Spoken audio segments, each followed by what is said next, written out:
Hey guys, thanks for joining me on a gut feeling podcast. Today we're going to talk about how limitations prevent healing. Yes, it's not just what you're eating and what you're doing, how you're exercising that create your healing. It's how you think, how you feel, and what you're limiting yourself from. So, very important aspects to think about when you're going through your healing journey. How am I limiting myself? Okay. So the basics about this is trusting the process. I'm going to dig into that and help you understand how to trust the process. But before I do, I just want to remind you of some of my awesome free offerings so that you know where you can find resources when you need them. Even if you don't have extra money to spare on a program or a package, these things are available to you all the time and they are super helpful. So please use them. So the first one is if you join my email newsletter list, you can get two things. First of all, you can get a free video that gives you my 5 tips to beat the bloat. It's super helpful and informative. So you sign up for the email newsletter and that comes right to your email. And inside of it, you also get my free Candida, anti-Candida Get Started guide. So that's a cool PDF. It has recipes, protocols, and different things you can do if you're experiencing Candida. For those of you who don't know what Candida is a fungal overgrowth of bacteria that is present in your body and can cause things like bloating, fatigue, constipation, gas, diarrhea, and even body pain and different stuff like that. So it's a really amazing guide. And even if you don't have Candida and you follow the guide, it can be very helpful for other gut issues and hormone issues as well. So that's for free for signing up for my newsletter. The second is my website. It's a plethora of resources. There are JRW approved products, discounts. There's plenty of healing recipes. All my recipes are gluten-free, dairy-free, and refined sugar-free by default. So you know you're getting all the good stuff if you go there. And then finally, my Instagram is a huge source of information, specifically my IGTV. I do tons of interviews. I make tons of videos for you guys so that you can have access to all this information. So head on over to @Jaclyn Renee Wellness on Instagram, and you'll get all of these amazing resources. So find something good. You can find something for everybody there. And always feel free to share with your friends and family if they are struggling too. Okay, so basically we're, in April now, if you're listening to this now in April, and the month of March was really heavy for me. I went through this incredibly uncomfortable peeling of a layer in my healing journey. And so I say this because I want people to know that even when someone appears to be healthy, that there's still growth and there's still change that comes with it. And so this was something that had been coming for a long time for me. And while I was going through the change, I was losing a lot of sleep. My body was achy. I felt really like I had a lot of pain. My skin broke out really bad. I'm still sort of dealing with the end of that, the breakout, where it's like healing. And I felt super fatigued. I even felt honestly slightly depressed some days. And if this would have happened to me years ago, I would have constantly thought, what's wrong with me? And been seeking out help from all these different doctors, trying to do a new protocol, taking a bunch of different supplements. But now that I understand about trusting the process of your body, I settled in. I sat back and I said, what do I need to support myself while I'm shedding this layer, while I'm moving into another transition of my healing and growth journey, of my personal development? And so the more still you sit, the more clarity you get. That rhymed, and I didn't know that, but I'm going to use that from now on. So the more still you sit, the more clarity you get. And so I sat and I listened to my body, and what it was telling me was to take some time off of lifting weights and pushing myself with my exercise. And it also told me to slow down considerably. It also told me to eat very vegan, which is not really similar to how I normally eat. I do usually animal protein or more paleo-esque. So I took out a lot of that. I ate slow and I didn't eat a lot. I felt like I was really, purging, and I didn't want to eat too much. And that's the message that came through to me. And so I honored it. And I knew that the days could get a little bit ugly. They were. Some of them were pretty ugly. And I'll be honest, I cried almost every day for 2 weeks. There was emotions purging out of me. And the most important aspect of all of this, what I did throughout every day, was journal. I documented. I took my thoughts from up here and I put them on paper. And some days they looked terrible and some days they looked amazing. But by the time I got to the place where I was in the growth, it was very clear what message I was trying to receive, what was coming through to me. And this story is much like the story of the butterfly from the podcast Break Free from Diet Culture 2, part 2. If you go back and listen to that, if you haven't heard it, it's really amazing. And it talks about how we can rush our healing journey, or society can rush our healing journey, or friends or family or whoever. And if we do, then we can't fly. So go back and listen to that story if you haven't. So I found this clarity. And for me, the part of my healing journey that had come last was the healing around my heart, loving myself the most, making sure that I was showing up for myself before showing up for other people. And a lot of this was a long journey post-divorce. My divorce started 3 years ago. And as I was moving through, I was thinking, okay, what do I have to do to be healthy? It's about eating right and doing yoga and meditating and all the things. But I had to heal my heart around what I needed. And I knew that meant loving myself fully, completely, with every part of my being. But there's always but, I resisted it. I resisted it really badly. And it put me into a string of relationships that didn't serve me. However, did they serve me? Because they taught me the lesson, which is you have to love yourself first, and you have to be able to give to yourself first, priority number one, before being able to give love to someone else. So this is really important for anyone who wants to be in a relationship, or maybe you want to be a parent. Think about yourself first, love yourself first, and then be full and able to give to somebody else. So you might think, well, how does this even relate to healing your body? Well, if we don't love ourselves and we have this poor relationship with ourselves, do you think your body's going to heal? You guys have heard me say before, you cannot heal a body you hate. And hating your heart or hurting in your heart is another element of loving yourself and healing yourself. So it's all part of the big picture of healing everything inside your body, from, the top of your bun to the tip of your toes. And this includes every element, including the heart, the gut, the body, all of the things involved. So once I found this clarity and I moved through it, I felt super open. I felt, okay, I just leveled up myself big time. I got to a new place in my journey that is really free. And I don't want to apologize for it. I want to feel good about it. And this brought in a string of people that were really amazing. People who showed up for me, people who cared about me, people who wanted to be a part of this high vibration. And this is the biggest part about trusting this healing journey. This is knowing that when you're releasing or letting go of what isn't serving you, then you step into this place of what does, or you serve yourself. And then what shows up are things that serve you.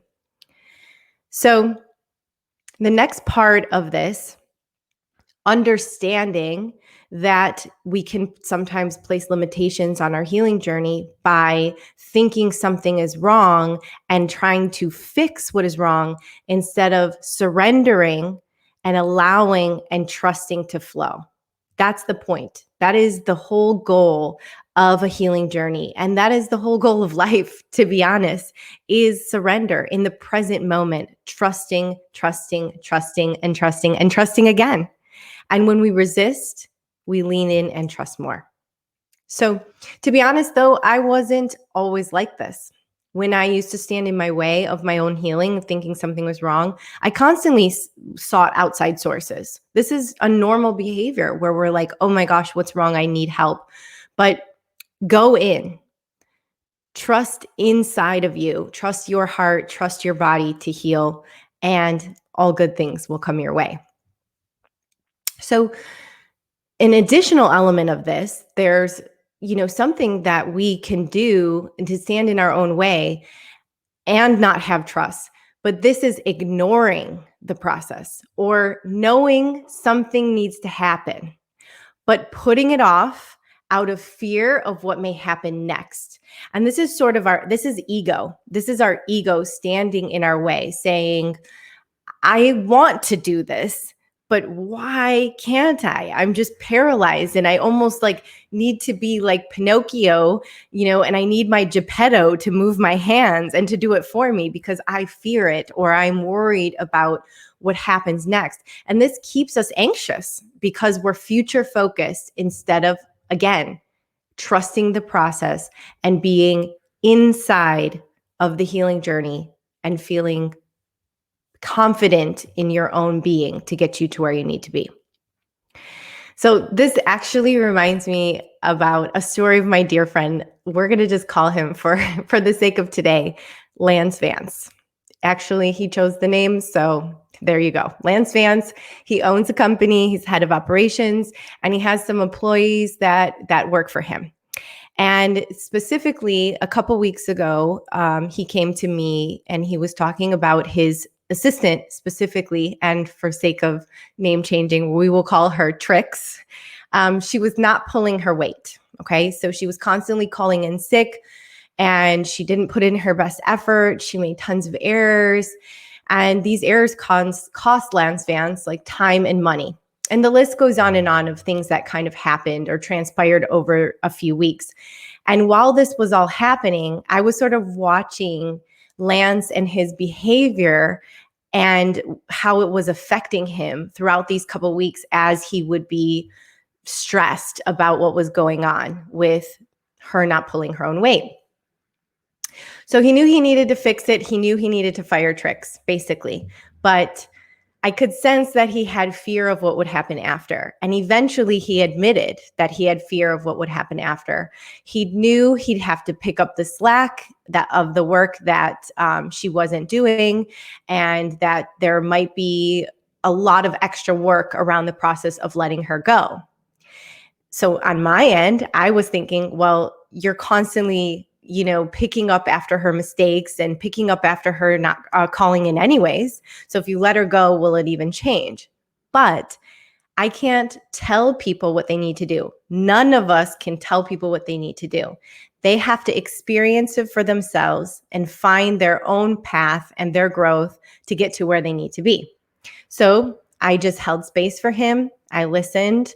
Maybe I threw in a little light, this is probably the way it should go here and there, but it was more about holding space for somebody who was going through something who needed that space. So each day he would complain about what was going on and, be frustrated. And eventually it manifested as pain in his body. He started to complain about some neck pain and shoulder pain that was going on, and he was having trouble. He was kind of trying to figure out, maybe it came from this, maybe it came from that. But the pain sort of manifested inside of this experience, okay? All the while knowing he had to let her go. But, and this is true for me too, sometimes we have to let something go, even though it's a little bit painful, to get what we desire. And in this case, Lance desired to have an assistant who basically shows up like him, hardworking, efficient, knows what to do, can almost mimic his needs. And he needed that and wanted it and was desiring it and probably calling in for it. But Trix was there and he was not letting her go. And so was standing in the way of getting to this desire. This is very similar to my own journey where I was talking about what I was going through, where some things I had to let go of were a little painful for me to let go of, but I was kind of holding on to it for fear of what may happen next instead of taking a step back, settling in, trusting the process. And once you do, this is when you find clarity. So once he started to complain more and he had this pain and he knew what was happening, eventually him and his partner, his business partner, got to a place where, okay, they couldn't take it anymore, so they fired her. Well, I saw Lance the next day, and I'm telling you, right away, I could tell his energy was lighter. He was, he seemed happier. He seemed more free of the burden, even though he knew he was picking up more slack. And get this, he told me that he already had someone reach out about the job. Fancy that. As soon as we let go of what is standing in our way, whether it's ourselves or someone else or whatever that hold is over us, a new opportunity presents itself. Well, I'm not going to say that it always happens the next day, but sometimes it happens very quickly to the point where we realize, why did I even hold on to that for so long? It's like so frustrating when you do. And then once you let go, and so amazing. So you can move along and trust this process and know what's next is always going to be better if it's not good in the instance. What's even more amazing is that the very next day after that, then Lance told me that the pain was going away in his neck. And he was saying, oh, Trix is leaving my body and we have to sage and all of this stuff, right? Well, it's really true. He was holding on to so much emotion and fear around this situation that once he let it go, all that pain was stripped from his body. So even if he wasn't, let's say, sick, he was still experiencing some pain in the body. And once he let go, he was able to heal. So of course, I nodded and smiled, and I loved watching the story unfold, even the smallest of stories like this, because it always reminds me to trust the process. And not only just the process, but the universe, knowing the universe has your back, and trusting yourself, because we trust other people more than we trust ourselves sometimes, and it should be the other way around. We have the ability to heal ourselves. We just have to trust it. So anyways, that was a lovely story that I wanted to share with you guys. And we live and learn through these situations. And if we don't speak up, we don't make moves, we don't trust this process. Yes, I've said it a million times, but I'm going to say it over and over and over. We can actually inflict pain in our own bodies. So now, how do we put this into play? I'm going to share with you a couple tips of how I've learned to trust my body and to focus in on my gut feeling. See what I did there? And what it is telling you. So the first tip is to get really still. And just like I said earlier, right? We get still and we get the clarity.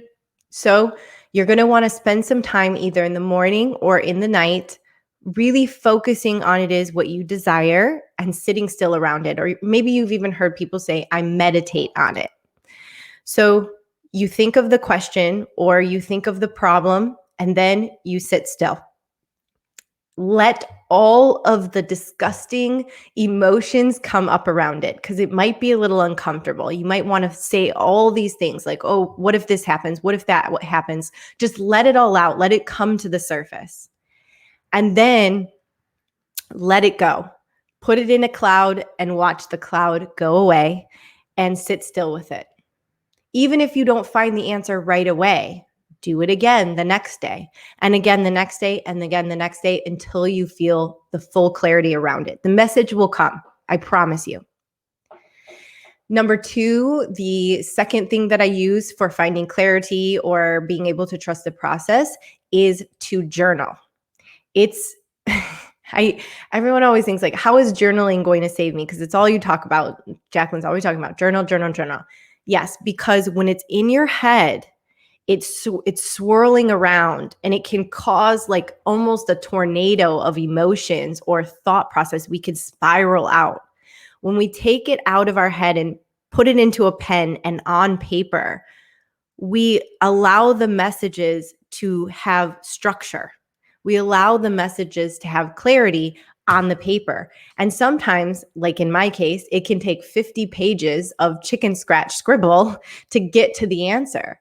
But if I hadn't done that, where would the answer be today? Would I continue to be stuck in the cycle of spiraling out? Like, what is going to happen? I'm worried about the future. This could never be, all of these things, versus just finding the clarity by writing it down and allowing and having forgiveness of those emotions to flow. Super simple. Write it down. That's all you got to do. So once you really sit still and you start to journal in these emotions, now we have to do something that's a little scary, and it's called speaking your truth. Yeah, I know. It gives me like chills on the back of my neck too, still, even though it's so powerful.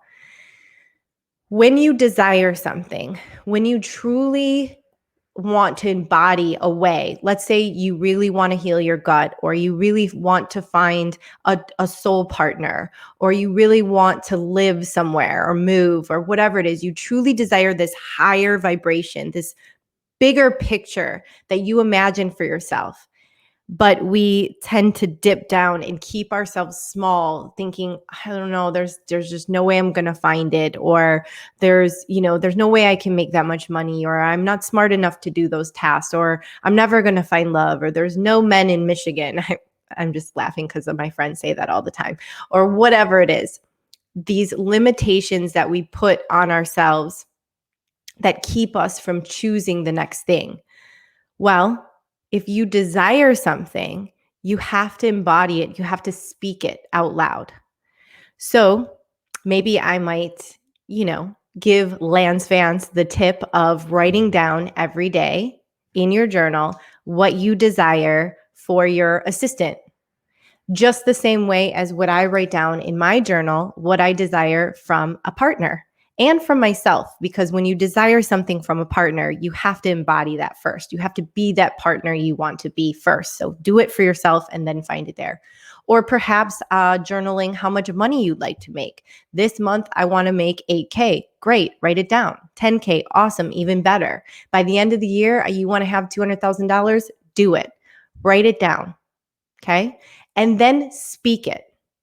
Be about it every day. Call it in. And so sometimes what comes from this is having conversations.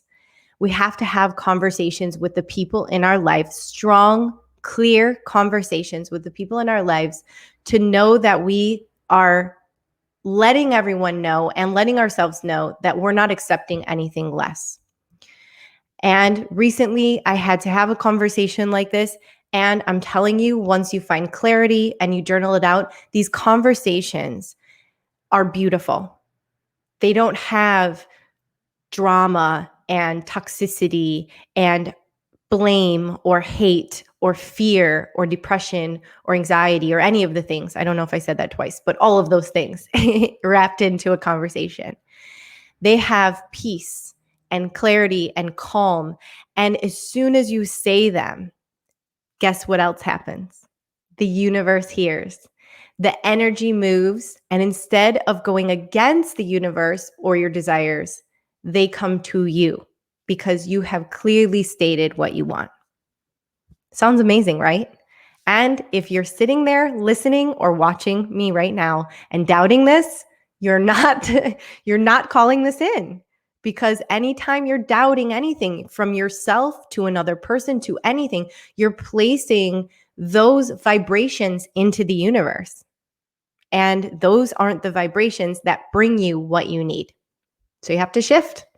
And the question is, are you willing to shift your verbiage, how you speak, how you talk to yourself and the universe on the journal, in your meditation, to what you truly desire versus from fear of what the next step may be if you don't? Okay? So decisions are difficult, and your body, your gut, and everything will constantly be telling you what to do. So you have to listen and tune in. And I hope these tips will help you in your next decision. We want to relate it to healing your gut or healing your hormones or your body. It's about trusting you first versus everything else. Because, I scroll on Instagram and I see, here's another product, here's another book, here's another person trying to sell a program. And I do it too. I'm selling programs as well. but we're all trying to say what works good. Not all of it works good for you. So you have to find the clarity. For instance, I got a new client. We had our first session yesterday. I'm so excited I connected with her. And she says to me, I knew I wanted to do a program like this. I knew I needed a coach like you, but I didn't know where to start. And then you showed up. Amazing. She called out for it. She knew she needed it. And there I was. And that's how it works. Call it in, okay? Call it in, be still, journal it. I know you guys can do this, and I'm very proud of you for showing up to do it as well.